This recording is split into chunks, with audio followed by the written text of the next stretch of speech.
Ah vas-y, on regarde Vion. Moi je suis trop heureuse. Moi je veux voir Vion. Ça fait 30 ans, j'attends de voir ça. Alors c'est laquelle la moins récente là? Parce que moi je veux les regarder dans l'ordre. OMG c'est Dofla, OMG c'est Dani, oui. Ça c'est il y a 13 jours et ça c'est il y a 4 semaines. Vas-y, venez on regarde ça, c'est bon. Oh, je suis trop heureuse. C'est qui Vion? C'est le petit prince des ténèbres. En gros, c'est un mec qui fait des contenus comme Feldup, mais il les fait mieux. Ouais, Feldup, il s'en sort très très bien. Mais lui, il ajoute une touche supplémentaire, c'est vraiment l'environnement 3D et tout ça. Il stream les Golemons ce soir, normalement oui, on les raid après.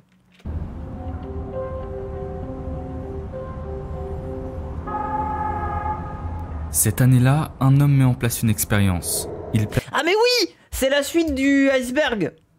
C'est la suite du iceberg sur les streamers. Il place une centaine de personnes dans un bunker rempli de caméras capturant chacun de leurs mouvements, diffusés en direct sur internet. Le but? Montrer la décadence potentielle de l'homme due à sa surexposition sur les futurs réseaux sociaux. Il pousse l'expérience à l'extrême, rendant l'intimité impossible et exposant tout le monde en permanence. Il a fait Secret Story quoi. Et comme on pourrait s'y attendre, les résultats sont catastrophiques. Plus de budget que les marioles. Bah non, les gens ont beaucoup moins de budget. Mais regardez la DA. Les petits gars qui font ça solo, quoi, sur des vidéos de 27 minutes. Et ils te sortent ça une fois par mois. Non mais les gens, il y a une différence. Bref, vous êtes fait baiser sur le mariole. Est-ce que... Eh, attendez, je vais poser la question. Est-ce qu'il y a une personne sur mon stream qui a donné de l'argent pour les marioles? Qu'elle se dénonce. Qui a donné de l'argent? Bretonus. Bretonus. OMG. Non. Non mais il y en a... C'est sûr, il y en a quelques-unes. Bretonus. Mais non, je vais pas le ban live. Eh, Bretonus. Franchement, j'ai presque envie... Bah, t'es abonné, je peux pas. Mais j'ai... Oui et bonjour. Et... Attends. Attends. Comment je fais? Attendez. Faut que j'aille sur mon propre stream.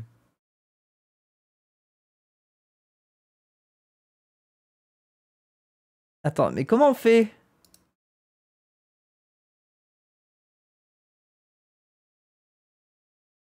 Ah mais non, mais c'est chiant, je comprends pas. Ah mais non, mais c'est chiant, je comprends pas. Ah mais non, mais je voulais offrir un abonnement.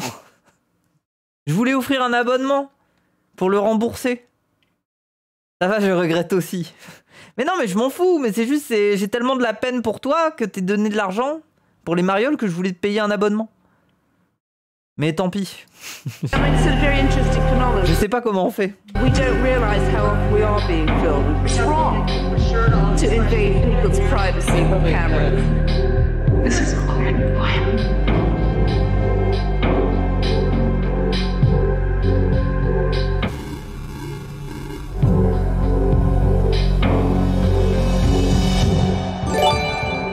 Merci pour le sub offert à petite merde. Et les gens, train de hype, vous pouvez... Y'a personne, il veut donner encore? J'ai donné 2K, oubliez pas mon Paypal.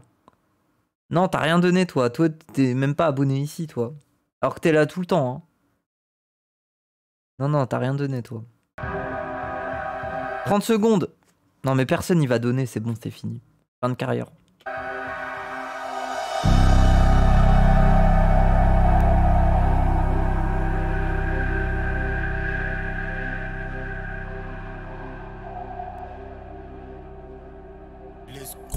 Quand j'écris Oh là là, merci fou chéri. Et monte des vidéos, je reste souvent plusieurs heures derrière mon PC et il m'arrive d'avoir des petits coups de fatigue. C'est dans ces moments-là que je suis bien content d'avoir ma dose. Ça c'est le placement de produit avec Oli. Ça a l'air dégueulasse.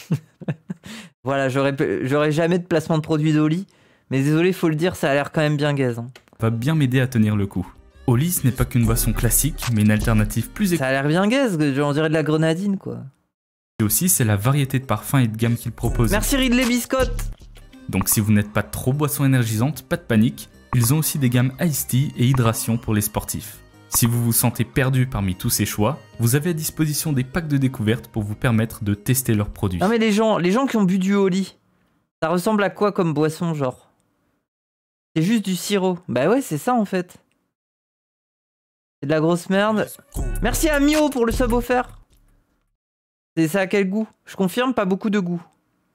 Ah, c'est juste de l'eau aromatisée quoi. Du pipi. En vrai, c'est trop bon. Ça a le goût de Mr Freeze sans la glace. Alors si ça vous tente et qu'il s'agit de votre première commande, vous pouvez utiliser le code VISION5 qui vous donnera 5 € de réduction. Et si vous êtes des habitués, le code VISION vous permet d'avoir cette fois-ci 10% de réduction. Encore merci à Oli de m'accompagner dans mes projets, et sur ce, retour à la vidéo. Non, par contre, et là où Vion c'est un crack aussi, c'est que les gens, je sais plus si c'est là, attendez. Explicit Shop, je crois que c'est ça. Les gens, ça c'est incroyable. Il a son propre magasin. Ça, je dis ça pour les monteurs, les gens qui touchent à After Effects. Il a son propre magasin et il vend des petites formations et des packs de filtres, vidéos, de machin et tout. C'est trop bien. Ça coûte pas très cher pour ce que c'est. Et vous avez le pack à 100 balles là. Moi, j'ai pas pu me l'acheter. Et regardez, vous avez ça aussi gratos là. Vous avez des packs de textures et vous avez des packs d'animation de texte aussi. Non, franchement, il donne. Hein. Franchement, il donne. Hein. En fait, t'as pas de sponsor? Non.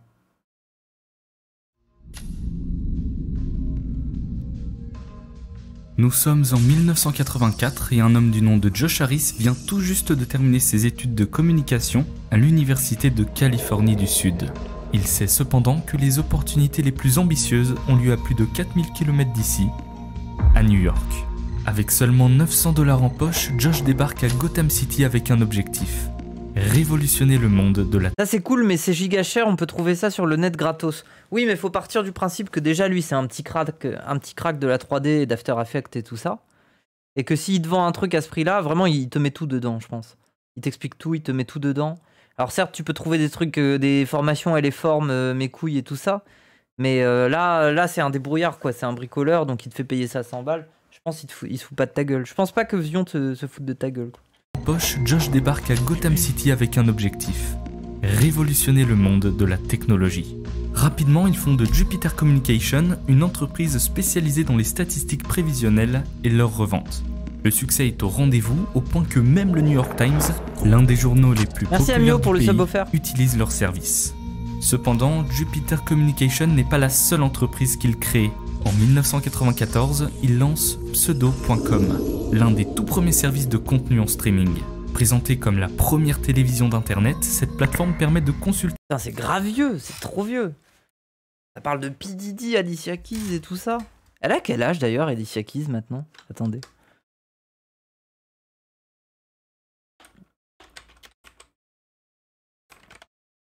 Elle a 43 ans. Ah ouais, vieillissant.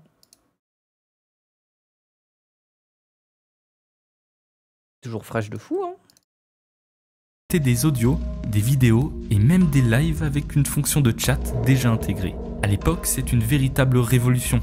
On passe d'un modèle télévisuel imposant un ordre précis en fait, c'est Twitch de diffusion à un modèle où chacun peut consulter le contenu qu'il souhaite, quand il le souhaite, tout en interagissant avec des inconnus. En fait, c'est comme un React, mais tu peux pas mettre ta cam, genre. Josh Harris a perçu le potentiel d'Internet et n'hésite pas à s'y plonger. Pseudo.com devient de plus en plus viral, notamment grâce aux soirées qu'il organise pour recruter des célébrités, animateurs et artistes, renforçant ainsi la crédibilité de sa plateforme. Okay. Avec 300 employés, Pseudo.com s'impose comme le précurseur des services de streaming et est même reconnu comme un service officiel. En réalité, Josh Harris n'a pas créé ce service uniquement pour l'opportunité qu'il représente, mais aussi parce qu'il rêve secrètement de devenir un artiste. Ne sachant pas comment y parvenir, il a préféré, dans un premier temps, créer une plateforme permettant aux autres de produire des œuvres créatives. Son credo était d'ailleurs « Faites ce que vous voulez sans aucune limite ». Mais du coup, il y avait du porn aussi dessus, genre? Cependant, en voyant le succès de sa plateforme, il ressent lui aussi le désir de créer. C'est ainsi qu'il réalise sa première œuvre, une animation en 3D de personnages avec des télévisions à la place de la tête, expliquant que les humains deviendront des zombies devant leurs écrans. Ouais, c'est les marioles, hein. C'est les marioles. C'est les marioles, mais dans les années 90, donc c'est logique. Conform with me. Conform with me. Conform with me. Conform with me. Pour Josh Harris, Internet représente une immense opportunité financière, comme il le démontre déjà, mais il pressent également qu'il peut devenir un véritable poison pour ses utilisateurs. À ce moment-là, Josh développe une obsession pour l'art, et ce petit film d'animation n'en était que le début. Il se crée ensuite un alter ego de clown nommé Louie, un moyen pour lui de s'extérioriser étant naturellement réservé. Pour l'instant, c'est fascinant, hein, le lore de ce gars. C'est précis, j'aime bien. C'est assez inhabituel, et bien que Josh soit le fondateur de Pseudo.com, ses propres collaborateurs cherchent à se distancier de son image, qui nuit à celle de l'entreprise. Les investisseurs se retirent, ne comprenant pas pourquoi le PDG à qui il confie des millions se transforme soudainement en clown. Même ses proches ont du mal à concilier son image de businessman réputé avec ses comportements excentriques. Au fil du temps, son personnage prend de plus en plus de place, et Josh délaisse progressivement la partie business pour se consacrer à son art. Finalement, il Bah ouais, c'est stylé un peu. s'éloigne de ses entreprises, dont Pseudo.com, et vend ses parts en 1999 pour 80 millions de dollars. Toujours animé par son désir d'explorer le monde artistique, Josh, désormais multimillionnaire, Lore de fou du bus. Ouais, mais j'aime bien. lance le plus grand projet de sa carrière, le projet d'une vie, Quiet We Live in Public. Merci Raiko. Non. Si Josh avait désormais En vrai, ça a l'air fou. Vous connaissiez ce truc-là? L'émission qu'il a fait là? En vrai, ça a l'air fou. réalisé un projet artistique visant à prédire les dangers d'Internet, il souhaite à présent les démontrer concrètement. Avec ses millions fraîchement gagnés, il investit dans un bunker sous la ville de New York. À l'intérieur, il installera 150 personnes pour une durée d'1 mois, sélectionnées sur la base d'un formulaire de 323 questions sur leur vie personnelle, Ok. sur leurs expériences C'est énorme. avec la drogue, leurs relations avec leurs parents, s'ils sont heureux ou tristes, etc. À ses participants, Josh leur fournira nourriture, boissons, une table de 24 mètres de long, une église, des policiers, des lits, de l'alcool, de la drogue et même un stand de tir accompagné d'un arsenal complet. Ok. En fait, c'est un véritable microcosme où les besoins vitaux et toutes les extravagances sont mis à disposition. Et contrairement à un bunker destiné à survivre à une apocalypse ou à une attaque de zombies, ici tout est filmé 24 heures sur 24, dans chaque recoin, vraiment dans chaque recoin, et le tout est retransmis en direct sur un site internet dédié au projet. Mais le point positif, c'est que tout est gratuit. Enfin, presque tout. Ouais, mais est-ce que c'est juste filmé? Ou est-ce qu'il y a comme pour les émissions de télé-réalité des moments où ils vont dans l'isoloir, pas l'isoloir là, mais si l'isoloir là, ils font des séquences où ils... non, le confessionnal. Les moments confessionnels et tout ça, c'est ça aussi. Don't bring your money with you. Everything is free, Ok. except the video that we capture of you. That we own. Vous l'aurez compris, pendant 1 mois, l'intimité ne sera qu'un souvenir lointain. Mais ils sont payés combien? Faut savoir combien ils sont payés déjà.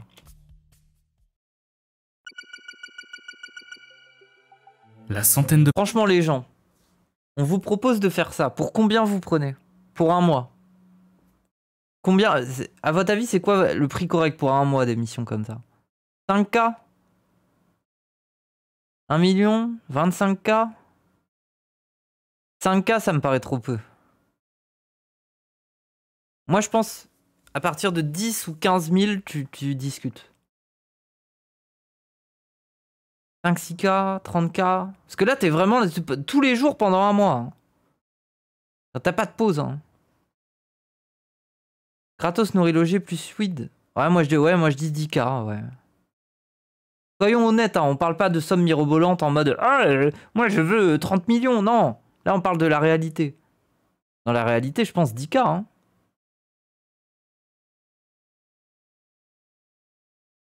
Les participants entrent dans le bunker, qui est d'ailleurs appelé hôtel, c'est plus convivial dit comme ça. On y voit de tout. Hommes, femmes, âgés, comme moins âgés encore. 10K c'est bien, ouais, 10K je peux accepter. Oui, ils ont foutu un gosse de 11 ans dans le bunker, je cherche encore à savoir comment ça c'est possible, Il a école. compte tenu de ce qui va suivre. Après les présentations, on leur expose les besoins et les activités disponibles, ce qui les rend extrêmement Là, il y a un problème là déjà. enthousiastes. Sort of project that we long to see in this great city. The thing that's really interesting about this is that it's all free. If you want something to eat, you go to the other building. Right. There's breakfast, lunch. Right. Afterwards, you want a drink, you go to the bar. Les participants s'adaptent rapidement à ce mode de vie Oui, mais ils ont le droit de sortir ou pas? Non, ils sont obligés de rester 1 mois. et l'on perçoit comme une révolution intérieure chez eux. Ils sont très heureux d'être ici, trouvant une ironique liberté malgré leur confinement forcé. Certains affirment même ressentir l'impression d'un nouveau départ, prêts à tout abandonner pour rester dans cet environnement. L'expérience semble tellement palpitante que de simples téléspectateurs tentent de ruser pour intégrer le bunker. Look, I got the uniform on. I gotta go to my pod, number 60. Voilà, c'est un mec ivre. c'est un mec qui traînait. I have my own space in there. Let me in. I don't think so, soldier. I'm like this with John. If I tell him this... Attendez, j'ai plus de liquide de clope. Je cherche mon lit. Attendez.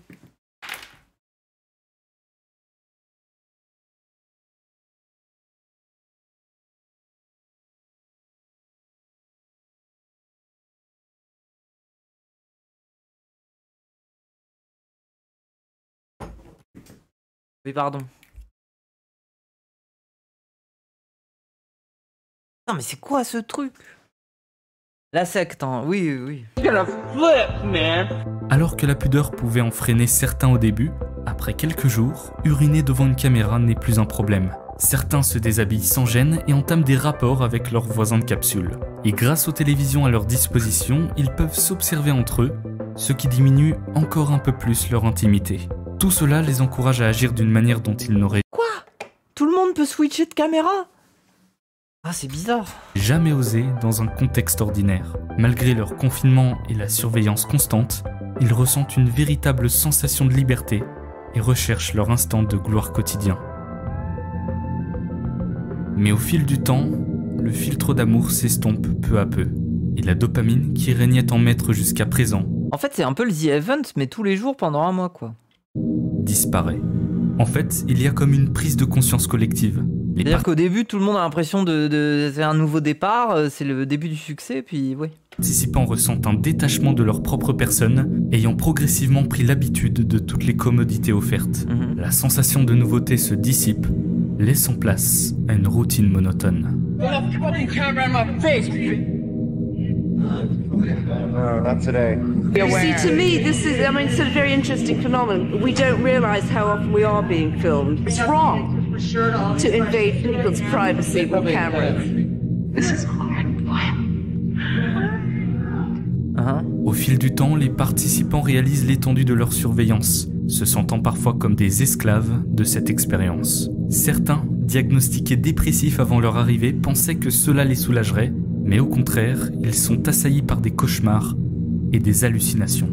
Les anciens toxicomanes se retrouvent de plus en plus tentés par la consommation, l'endroit étant devenu Cocaine Land, ah ouais. Ça m'étonne pas. Hein. Tu as entendu parler de Tomoaki Amatsu et du jeu japonais où il était enfermé? Oui, il y a Squeezie qui a fait une vidéo dessus, bah oui. Le tir récurrent des armes, autrefois perçu comme une mélodie excitante, devient instantanément des bruits stridents et stressants.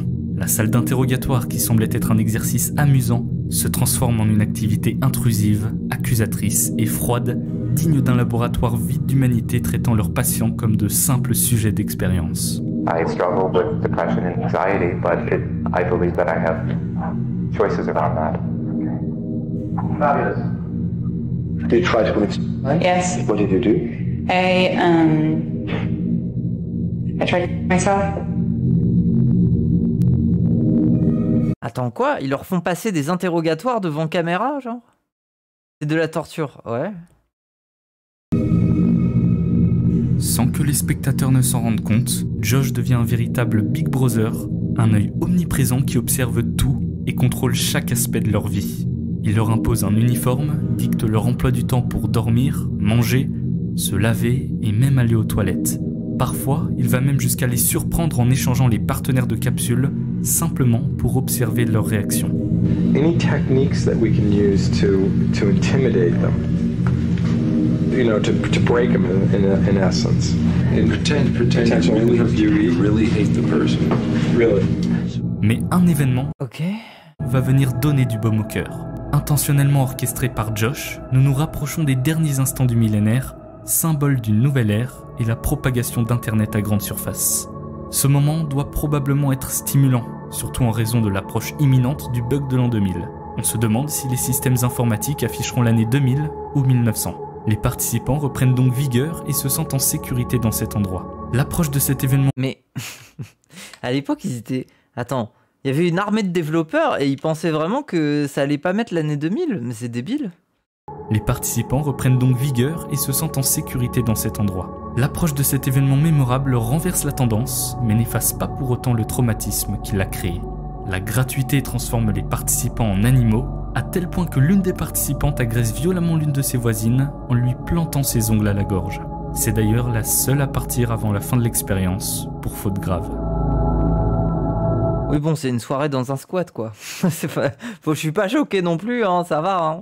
Nous sommes durant les derniers instants avant le passage à l'an 2000, et ce qui est une appréhension immense pour le corps scientifique est un moment euphorique pour les participants.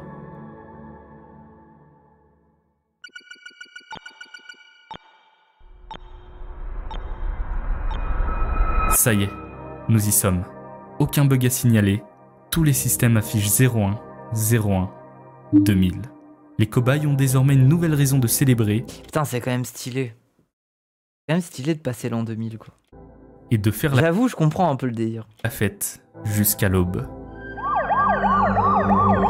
Cependant, le matin du jour de l'an, la police effectue une descente dans le bunker. Okay. Les raisons de cette intervention sont la drogue floues, mais une rumeur circule selon laquelle une secte opérait dans le bunker et organiserait C'est évidemment faux, mais suffisant pour mettre à terme l'expérience, qui, quoi qu'il arrive, touchait à sa fin dans 3 jours. Quiet We Live in Public, c'est terminé. Malgré ça, Josh Harris n'est pas mécontent, car il a eu le temps de voir ses nombreuses théories se confirmer au fil des jours, et il n'a désormais plus aucune raison de poursuivre. Sauf que c'est pas fini. Après cette expérience tumultueuse, Josh se réserve quelques jours de vacances. Ah, je crois que je sais ce qu'il va faire. Les gens, c'est pas lui qui a fait une émission où... C'est pas lui qui a fait un truc où il les met sur un bateau? Il les met sur un bateau et ils doivent traverser la mer? Durant ce temps, il se rapproche puis officialise son couple avec Tanya, l'une de ses ex-employées chez Pseudo.com. Non. Au-delà du voyage donc, Josh et Tanya vivent une véritable histoire d'amour. Mais il faut se remettre au boulot car Josh a un nouveau projet en tête. We Live in Public. Contrairement à Quiet We Live in Public où il dirigeait des sujets d'expérience, cette fois-ci, il veut la tenter sur son propre couple. Tanya, follement amoureuse et prête à tout poursuivre Josh dans ses aventures, accepte. Josh installe un total de 32 caméras et 72 micros partout dans leur maison. Comme lors de l'expérience précédente, il en place dans les toilettes, mais cette fois-ci il ajoute une caméra dans la... Quoi?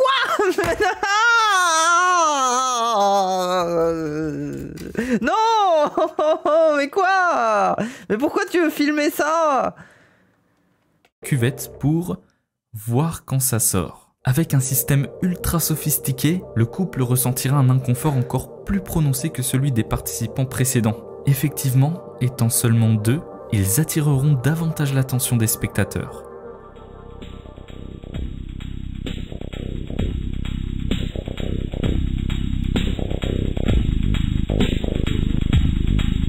Mais attendez, mais... Ça veut dire que le... Attendez, mais... Ça veut dire qu'à l'époque, sur Internet, on pouvait ouvrir un site et voir en gros plan le développeur du même site poser sa crotte, quoi. C'était une image à laquelle on avait accès. S'il allait chier, on pouvait voir son gros trou de balle. Oui. Non mais... Et donc, ça y est. En novembre 2000, le live est officiellement lancé sur weliveinpublic.com. Dès le début, Josh et Tanya sont enthousiastes à l'idée de relever ce défi, pensant que cela renforcera leur relation comme jamais auparavant. Le public, quant à lui, est réceptif et apprécie le caractère authentique et interactif du programme. Les utilisateurs peuvent discuter avec le couple via le chat pour simplement échanger quelques mots ou aider en cas de besoin. Par exemple, au cours d'une journée, Tanya ne retrouve plus son portefeuille. Et bien grâce aux 32 caméras balayant toute la maison, les spectateurs sont parvenus à le retrouver. Les 2 cobayes se sentent épanouis pendant environ 1 mois, délai avant lequel ils commencent à devenir de plus en plus distants, ne se parlant que rarement. La découverte initiale laisse place à la routine comme si le schéma de Quiet We Live in Public se répétait. Et il arrive un moment où la situation dégénère. Oula. Ils vont se bagarrer, genre? Like I'm in like deprivation right now. I'm bored. I'm bored. B-O-A-R-D. Bored. That's wood on a floor. B-O-R-E-D. Oui.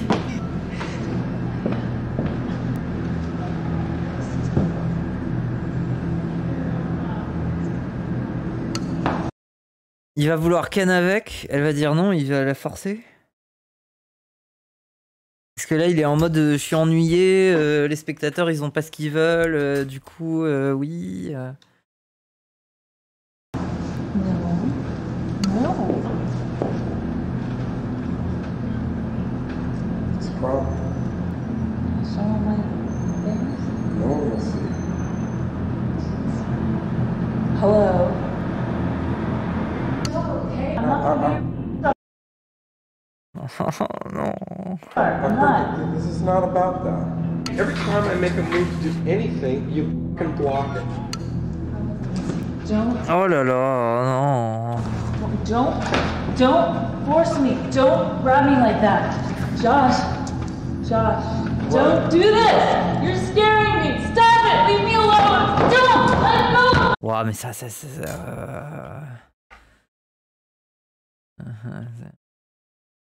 Un mois sans sexe, c'est dur.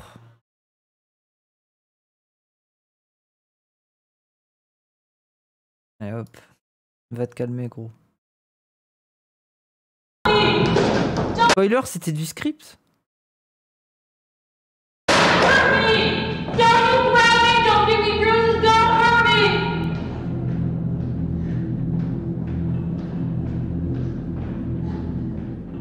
Par la suite, la dispute continue, mais celle-ci est largement amplifiée par le fait qu'ils soient en direct et qu'une audience les écoute. À ce moment-là, c'est une véritable guerre d'ego qui se déclare. I don't want to be treated like that ever. No.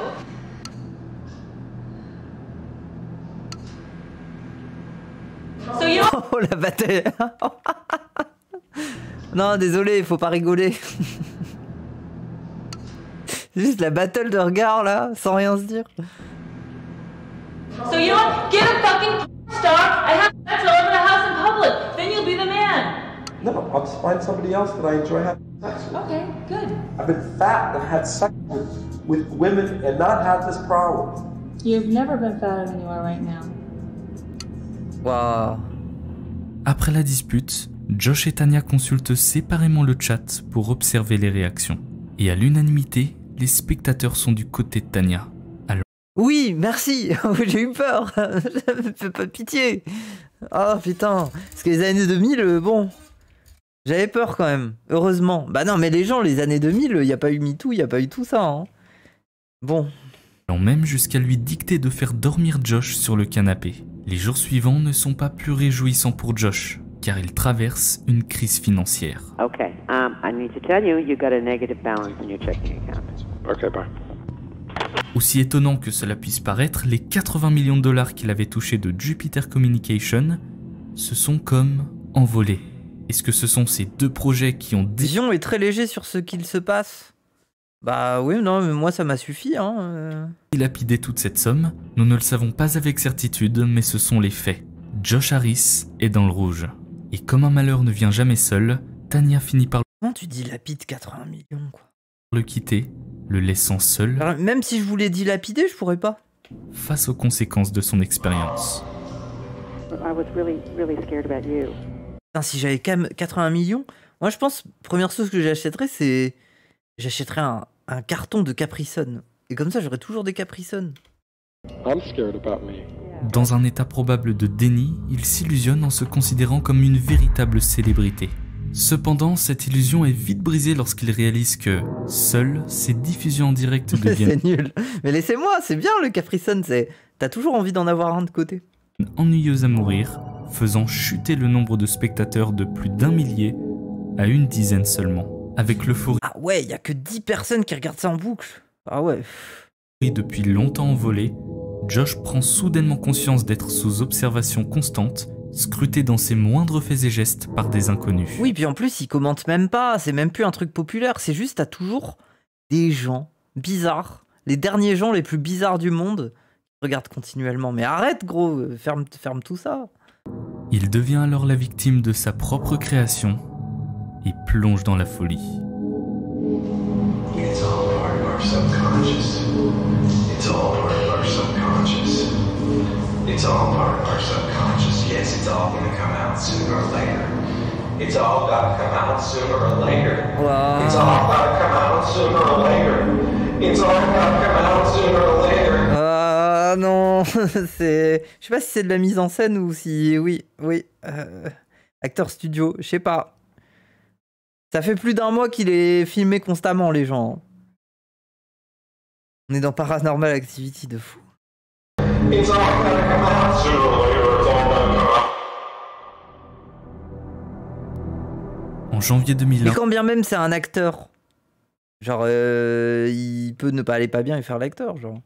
Après 3 mois d'expérience, Josh décide d'y mettre un terme. Oui, voilà. Les finances ne suivent plus et il prend conscience de cette situation néfaste. Il disparaît. Mais elle est où, elle?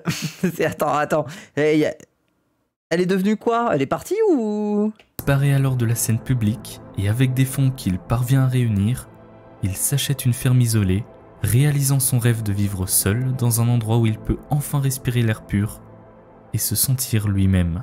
Cependant, il ne trouve pas pour autant le bonheur et sombre dans une profonde dépression. Ok. Et puis le temps va passer. En 2005, une nuit, toujours dans sa ferme, Josh a une révélation. Alors que la technologie ne cesse d'évoluer avec l'émergence de plateformes comme MySpace, oui. Skyblog, Facebook, YouTube, Dailymotion, Flickr et bien d'autres, il réalise que tout se déroule exactement comme il l'avait prévu. Le monde est bel et bien en train de se tourner vers le partage de la vie privée en ligne. Josh ressent alors qu'il est en train de manquer une très grosse opportunité. Alors il vend sa ferme et décide de revenir dans le business.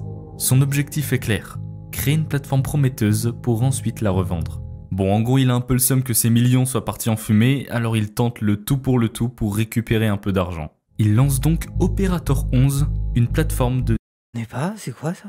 discussion en ligne. Cependant, le succès qu'il avait accompagné autrefois ne se répète pas ici, car personne ne Déjà, le nom, il est éclaté. Qui a envie de Opérateur 11? Ça veut dire quoi, ça?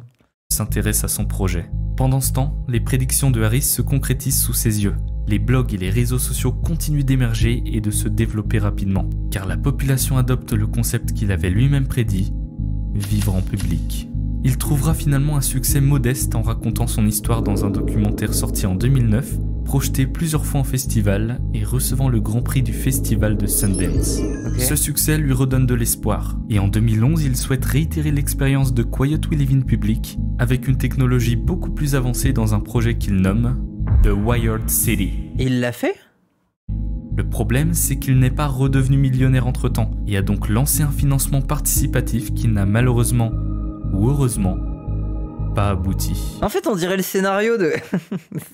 on dirait limite un scénario à la Human Centipede. Ça veut dire, là, vu qu'il est fauché, il va refaire la même chose, mais dans un truc abandonné, les gens, il va les kidnapper.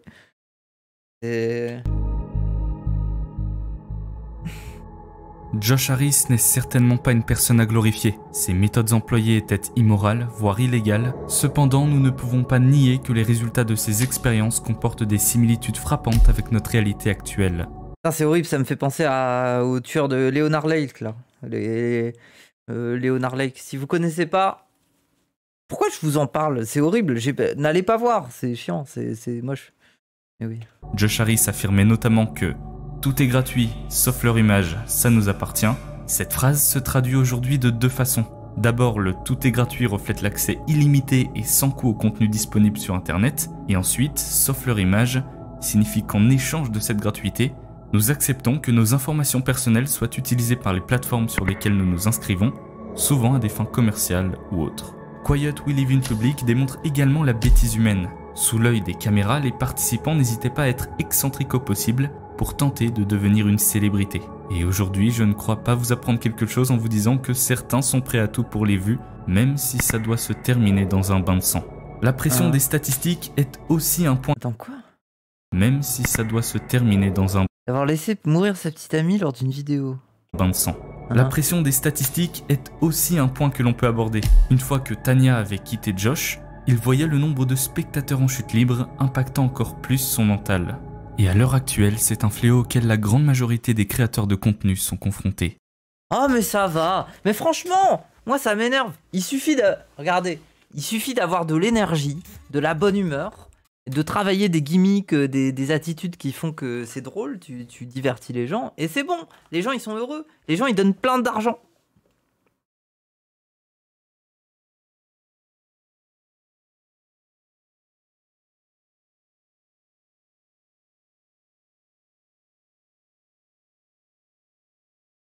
Ou même un utilisateur lambda qui pourrait... Mais si, regardez les gens, regardez. C'est moi le gourdin. Donnez de l'argent. Merci Davilou pour les 100 buts. C'est moi le gourdin. Et là, les gens ils donnent plein d'argent.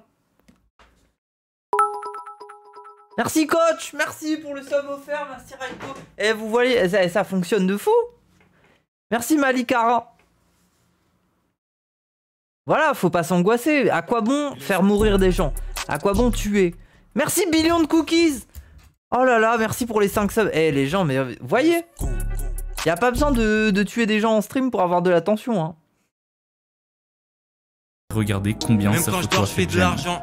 Un autre concept mis en USD. Même quand je dors, je fais de l'argent. L'évidence, et qui se perpétue aujourd'hui, c'est le manque d'intimité. Comme nous l'avons vu dans Quiet We Live in Public, les participants vivent sous la surveillance des caméras du réveil au coucher, et même dans les moments les plus intimes. Et bien aujourd'hui, cela pourrait se traduire premièrement par la télé-réalité. Attendez, en plus c'était des chiottes turques. Dans les moments les plus intimes. Ils pouvaient que faire caca dans des chiottes turques, genre? Ah, quelle horreur. Et bien aujourd'hui, cela pourrait se traduire premièrement par la télé-réalité, émission dans lesquelles on filme la vie quotidienne de... Les gens, qui a déjà fait caca dans des chiottes turques? Moi, je crois que j'ai déjà fait dans... Je crois que j'ai... À un moment, j'étais dans un collège et ils avaient que des chiottes turques. C'est un véritable enfer. Pas le choix sur l'autoroute, ouais. Maintenant, ça va, il y en a moins, mais... Une fois, pas deux. J'ai failli glisser. Oui, voilà, ton angoisse, c'est de glisser. Mais en plus, c'est horrible, tu dois tout enlever. Parce que si tu laisses tes chaussures, elles vont être pleines de caca. Mais après, c'est... Il y a une méta où... Au moins, tu squattes. Au moins, tu tiens en chaise. Tu te muscles un peu. Personnes sélectionnées pour y participer, et parfois ce n'est pas si loin de Quiet We Live in Public quand on voit le peu de pudeur auquel les participants font preuve. Dans la sphère du live stream, puisque c'est le sujet de cette série, on pourrait voir ça comme le partage du quotidien des streamers à travers les lives Just Chatting, ou plus poussé encore les lives 24 heures et les lives IRL. C'est les meilleurs. En vrai, moi je kiffe trop les lives IRL, hein. Je trouve ça trop bien. Surtout Papsan, mais qu'est-ce qu'il est fort. En fait, c'est trop un tchatcheur. Il faut des tchatcheurs pour les lives IRL. Pour ça, et Ilyes, il ferait des lives IRL aussi, ça cartonnerait de fou. C'est trop un chat, il serait trop bon. Il y a trop une bonne vibe. Vous avez le seum parce que vous avez pas de buzz. Où l'on se rend Ilyes vraiment compte de chaque instant de vie. C'est évidemment beaucoup plus lisse de manière générale que les expériences de Josh, mais l'idée générale est là, vivre en public. Le problème issu de ça, c'est que certains spectateurs ne savent pas faire la distinction entre ce qui est privé ou non. We Live in Public nous l'a montré notamment avec l'implication des spectateurs dans la dispute du couple en choisissant où Josh devait dormir. Aujourd'hui, ce phénomène se confirme avec le cas d'Angel Walks, où les spectateurs demandaient des explications sur les raisons de la mort de son frère, alors que c'est quelque chose ça, on l'avait vu, que nous ne pourrions pas nous permettre de demander à un inconnu. Ça c'est horrible. En gros, pour les gens qui n'étaient pas là durant ce stream, ce gars-là, pendant un stream, il a entendu des coups de feu, mais on les entend dans le stream, hein. Et il y a toute sa famille qui s'est mise à hurler, sa daronne, sa sœur et tout ça. Il a couru hors de la pièce, et en fait, son frère venait de se suicider par balle. Mais sauf que tout le chat a entendu. En fait, tout le monde a assisté à la scène où... Et il revient littéralement 2 minutes après, hein, alors qu'à mon avis, il vient d'entrer dans la pièce où son frère venait de se tirer dessus. Il arrive et il dit « Pardon, mon frère s'est suicidé ». Et voilà. Et en fait, c'était c'est pas fin de carrière pour lui, mais en fait, il a pas réussi à tenir avec la pression parce que les gens ne parlaient que de ça ensuite. Genre à chaque stream, les gens lui demandaient comment tu vas, comment il est mort, tu peux nous expliquer. Je pense au bout d'un moment, t'arrêtes de stream, hein, c'est fini. Hein. C'est trop dur. En temps normal. We Live in Public montre aussi les... Réaction à choix, adrénaline, tu dis nimp. Non, justement, il était très rationnel. C'était ça qui faisait peur. C'est que son frère venait de mourir, mais il le disait, genre il était en mode bon, pardon, mon frère est mort. Mais c'est... Quand t'es en état de choc, tu peux être très rationnel. Ça, c'est... L'état de choc, c'est pas forcément être tétanisé. Il y a des gens, ils sont dans un état de choc, et en fait, ils ont trop des réflexes rationnels dans la vie, en général. Ça veut dire que c'est leur manière de faire. Ils apprennent des processus de comment tu parles aux gens, comment tu te comportes, qu'est-ce que tu dois faire. Et donc, en fait, ils se réfugient dans ça quand ils sont en état de choc. Ils se comportent normalement. Mais il y a un truc qui va pas, tu vois. Oui, c'est une forme de déni. C'est-à-dire que t'as un trop-plein d'émotions qui ressort pas encore. Oui, tu dissocies tes rationnels bizarres. Oui, c'est ça. C'est ça. C'est ça. Mais c'est comme quand t'es blessé toi-même. C'est comme quand t'es blessé toi-même. Moi, ça m'est déjà arrivé. Un jour, je me suis ouvert entre deux doigts de pied. En gros, j'avais mon pied et il y avait un coin de meuble. Et je sors de... Comment dire ? Je sors de la salle de bain et je glisse et mon pied, les deux doigts de pied, ils se mettent comme ça sur le meuble et ils s'ouvrent. Et du coup, ça crée... Ça mosie. Mon pied, il a été moïsé. Il s'est moïsé, en fait. L'intérieur de mon pied, il s'est moïsé. Et moi, au début, je me mets à sauter partout en mode aïe aïe ouille, j'ai mal, aïe aïe ouille. Et ma mère, elle se moque de moi. Puis ensuite, je regarde et je vois une grande entaille qui sépare mes deux doigts de pied. Et là, je me dis, oula, il y a un problème. Mais de manière très rationnelle, j'ai été l'expliquer à ma mère. J'ai pas hurlé. J'ai dit, maman, je crois que c'est un peu plus grave. En fait, t'es très rationnel. T'es en mode, je crois qu'il y a un petit problème. On va peut-être aller à l'hôpital, je pense, maman, désolé. Séquence néfaste pour une vie de couple d'un tel mode de vie. Je pense notamment au cas de... Parce que ça, c'est bizarre. En fait, la douleur... La douleur, c'est quelque chose d'assez étrange parce que on a l'impression que certaines blessures pourraient donner des douleurs très très vives. Moi, je pense que les douleurs les plus vives, c'est quand justement tu viens de passer à l'hôpital, qu'on t'a mis un pansement, et que là, d'un coup, tu sens que t'as ce truc qui pulse. T'as cette douleur qui pulse. Mais sur le moment, quand quelque chose t'arrive, t'es dans un état où plus, en fait, tu te liquéfies, presque tu te chies dessus. Genre, t'as de la sueur et tout ça, mais tu ressens pas non plus de la douleur. En fait, t'es en baisse de tension. Mais c'est pas non plus... T'es pas assailli par la douleur, pour autant. Vous matez le documentaire « L'homme qui ne souffrait pas ». Sur YouTube, c'est dingo. Ah ouais ? C'est un mec qui a pas de système nerveux, genre lui ? T'as l'adrénaline, bah oui. Oui. Montre aussi les conséquences néfastes pour une vie de couple d'un tel mode de vie. Je pense notamment au cas de Serious Gaming, qui est un couple dont leur train de vie était rythmé par les lives, qui, au final, s'est vu s'autodétruire.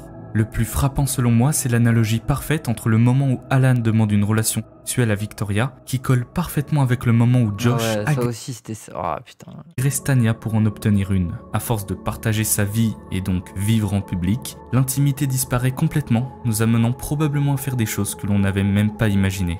Dans un autre registre, je pense par exemple au streamer Dr Disrespect qui a trompé sa femme. Alors attention, il n'y a pas de débat là-dessus, c'est un acte immoral à ne pas encourager. En revanche, c'est un acte qui est censé être du domaine du privé. Mais oui. Étant donné qu'il avait c'est grave. rendu sa relation publique, alors s'exprimer sur ce genre de sujet est censé l'être également. Si on élargit le phénomène du partage de la vie privée sur les réseaux sociaux en général, il n'y a pas que les célébrités qui partagent leur vie privée, mais également des utilisateurs lambda via des stories ou des posts, notamment sur Instagram. Mais Dr Disrespect, je sais pas ce qu'il a fait, en fait, je sais pas pourquoi il est... Moi j'aimerais bien un jour qu'on m'explique un peu l'histoire de ce gars, parce que j'ai jamais trop compris c'était quoi sa faute, qu'est-ce qu'il avait fait et tout. Je me demande. Cela peut mener... Mais plus que tromper sa femme. Il a fait un bail avec une mineure. Ah non, mais pourquoi? Mais qu'est-ce qu'ils ont tous? Ah. Il a parlé avec une mineure. Ah. Une autre dérive inquiétante, le stalking, qui peut se traduire par le fait d'espionner les activités de quelqu'un, de se rendre sur le lieu de domicile de celui-ci et jeter des œufs à sa fenêtre, ou bien à brûler sa voiture, le cambrioler pendant qu'il est tranquillement en vacances au Mexique, le squatter ou même le homejacker. Le homejacking, c'est un cambriolage qui se déroule en présence... Quoi? C'est quoi cette image là? C'est vraiment un gars qui s'est fait squatter comme ça là? Le squatter... Il y a vraiment un gars, il s'est fait renverser de sa chaise par un GI là? Ou même le homejacker. Le homejacking, c'est un cambriolage qui se déroule en présence d'au moins un résident, contraint sous la menace d'une arme à remettre de l'argent ou divers biens de valeur. Et c'est exactement ce qu'il est arrivé à Guillaume Play. Comme beaucoup de célébrités, il partageait son train de vie et notamment ses objets de valeur sur les réseaux sociaux. Ok. Cela a attiré... Mais lui, c'est un golemon, lui. Moi, je l'aime pas, là. C'est un bouffon, lui. L'œil de malfaiteurs qui, à partir du moment où ils ont su qu'il partait en vacances, ont sauté sur l'occasion pour le cambrioler. Ah oui, trop du cul, va. Sauf que sa femme et son fils étaient présents dans la maison et ont donc subi des menaces et violences. Voilà jusqu'où peut mener notre exposition sur internet. Alors on pourrait se dire que ça n'arrive qu'aux célébrités, mais on n'est jamais trop sûr de qui nous suit sur les réseaux sociaux. Mais bon, je dis ça. Raz et sa casquette, et sa montre, et son... Et c'est bon, Zawa Prod aussi, ça va finir comme ça. Hein. À cause de ça, hein. Faut leur dire de se calmer. Hein. Et leurs réelles intentions. Moi j'ai pas envie d'être prise en otage. Hein. Donc prenez en compte ou non ce conseil, mais évitez de partager trop d'informations sur vous. Il paraît que c'est un gros con ce mec. Moi ça m'étonnerait pas, oui.